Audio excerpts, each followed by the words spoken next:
विधान परिषदेच्या निवडणुकीमुळे राजकीय वातावरण चांगलंच तापलंय। जळगावात काही अनपेक्षित घडामोडी घडलेल्या बघायला मिळाल्या। मंत्री गिरीश महाजन हे जळगावात आहेत। असं असताना यावल नगर परिषदेच्या शिवसेना उद्धव बाळासाहेब ठाकरे पक्षाच्या नगराध्यक्ष छाया पाटील आणि त्यांचे पती अतुल पाटील यांनी गिरीश महाजनांची भेट घेतली। ठाकरे पक्षाचे नेते अतुल पाटील आणि महाजन यांच्यात बंद दाराआड चर्चा देखील झाली आहे। पाहूया जळगावात नेमकं काय घडतंय। आलेली आहे आणि असं असताना तुम्ही भाजप कार्यालयामध्ये आला।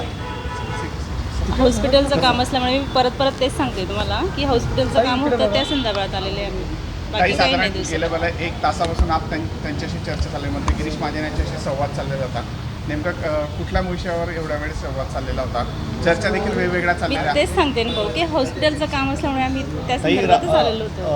राजकीय याच्यासाठी गिरीश भाऊंनी असं म्हटलेलं आहे की महाविकासचे उमेदवार देखील आमच्या संपर्कात आहेत। तुमच्याशी काही संपर्क साधण्यात आला का? मतदानाबाबत तुम्हाला काही आवाहन करण्यात आलं का भाजपकडून?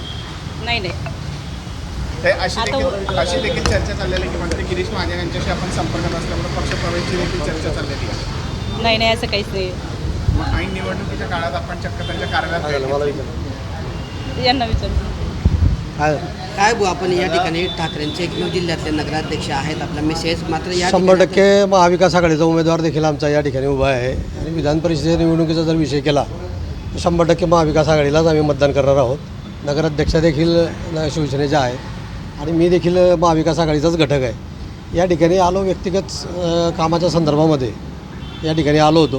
खरं म्हणजे जळगावला माझ्या कामानिमित्त आलो आणि आमचे मित्र चंद्रकांत बाविस्कर जिल्हाध्यक्ष जे आहे त्यांना सहज फोन लावला। त्यांनी सांगितलं की या भाऊ या ठिकाणी तुम्हाला उपलब्ध आहे आणि त्यानिमित्ताने या ठिकाणी आलेलो।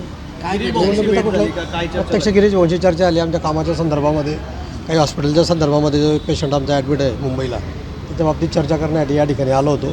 आणि एवढ्या निवडणुकीच्या काळामध्ये देखील त्यांनी सांगितलं की सोमवारी किंवा मंगळवारी मुंबईतल्या पेशंटच्या संदर्भामध्ये मी पुन्हा आणखी त्या ठिकाणी फोन करेन, अशी शाश्वती त्यांनी या ठिकाणी दिली। खरं म्हणजे पक्ष जरी वेगळे असले तरी व्यक्तिगत संबंध या ठिकाणी प्रत्येकाचे असतात। आणि मी अनेक वर्ष भारतीय जनता पार्टीमध्ये मी 25 वर्ष काम केलेलं आहे। मधला कालखंड जर सोडला तर भाजपचं अनेक वर्ष सक्रियपणे काम केल्यामुळे गिरीश भाऊंचे संबंध आहेतच। विधान परिषदेचा प्रचार सध्या सुरू आहे, गिरीश महाजन जळगावमध्ये आहेत, तुम्हाला काही आवाहन करण्यात आलं आहे का मतदानासाठी? गिरीश भाऊंनी म्हटलं, गिरीश भाऊंचा जे उमेदवार आहे भारतीय जनता पार्टीचे नंदकिशोर महाजन, हे मागच्याच आठवड्यामध्ये माझ्याकडे येऊन गेले। त्या ठिकाणी माझ्या गटातल्या 13 नगरसेवकांच्या त्यांनी त्या ठिकाणी भेटी घेतल्या आणि प्रत्येक उमेदवार त्या ठिकाणी मत मागत असतो त्याप्रमाणे ते देखील आले आणि आम्ही देखील त्यांना सांगितलं की आपण त्या संदर्भामध्ये विचार करू, परंतु महाविकास आघाडीचा उमेदवार आमचा त्या ठिकाणी आहे आणि जोपर्यंत महाविकास आघाडीचे वतीने आम्हाला काही वेगळी सूचना येणार नाही तोपर्यंत आम्ही महाविकास आघाडीलाच मतदान करू शकतो। नाही, निधीच्या संदर्भामध्ये आज यावल नगरपालिकेच्या माध्यमातून 56 कोटी रुपयाची शडगाव बॅरेजची योजना आमची यावलला सुरू आहे आणि त्याची वर्क ऑर्डरही झालेली आहे। काम जवळजवळ 30% त्या ठिकाणी पूर्ण झालेलं आहे आणि महाराष्ट्र शासनाने त्या ठिकाणी प्रशासकीय मंजुरी दिलेली असल्यामुळे 100% त्या निधीचा काही प्रश्न येत नाही।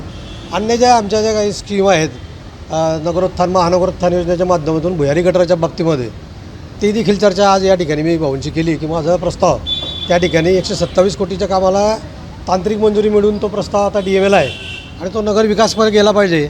जरी तुम्ही वेगवेगळ्या पक्षाचा असलो तरी या जळगाव जिल्ह्याचे मंत्री म्हणून तुम्ही आमच्या शहराचा, कारण भाजप जरी तिथे पराभूत झालेला असला तरी त्या मतदारसंघाचे आमदार भाजपचे आहे आणि नागरिकांनी काय तुमचा घोडा मारला आहे म्हणून ते काम झालं पाहिजे। या संदर्भामध्ये आम्ही त्यांची भेट घेतली। गिरीश भाऊंच्या आवाहनाला तुम्ही प्रतिसाद देणार आहात का? त्या बाबतीत अजून विचार करू, परंतु आम्ही आज महाविकास आघाडीचा असल्यामुळे आम्ही आधी आमच्या पक्षाला त्या ठिकाणी प्राधान्य देणार। कुठलीही अटी शर्ती केलेली नाही। घरवापसीचा दुरान्वयाने संबंध नाही, मी आहे त्याच ठिकाणी योग्य आहे। अनेक वर्ष मी भारतीय जनता पार्टीमध्ये काम केलं, परंतु स्थानिक काही लोकांशी माझं त्या ठिकाणी पटत नसल्यामुळे मी बाजूला त्या ठिकाणी झालो आहे आणि सक्षमपणे त्या ठिकाणी काम करतो आहे। आपण पाहत आहे की जळगाव जिल्ह्यामध्ये भाजपची एक मोठी लाट या ठिकाणी असताना देखील आम्ही यावलमध्ये आमची जागा निवडून आली, आमच्या पाठीशी कुठलंच कोणी नव्हतं, परंतु सामान्य जनता यावलची आमच्या सोबत असल्यामुळे त्या ठिकाणी आम्ही 59% मतं घेऊन त्या ठिकाणी विजयी झालो। धन्यवाद। उमेदवाराने तुमच्याशी संपर्क साधलेला आहे? महाविकास आघाडीच्या उमेदवाराचे सूचकच आहेत आम्ही दोघं जण, आम्ही सूचक आहे। शरद भाऊ तायडेंचे सूचक अनुमोदक आम्हीच झालेलो आहोत।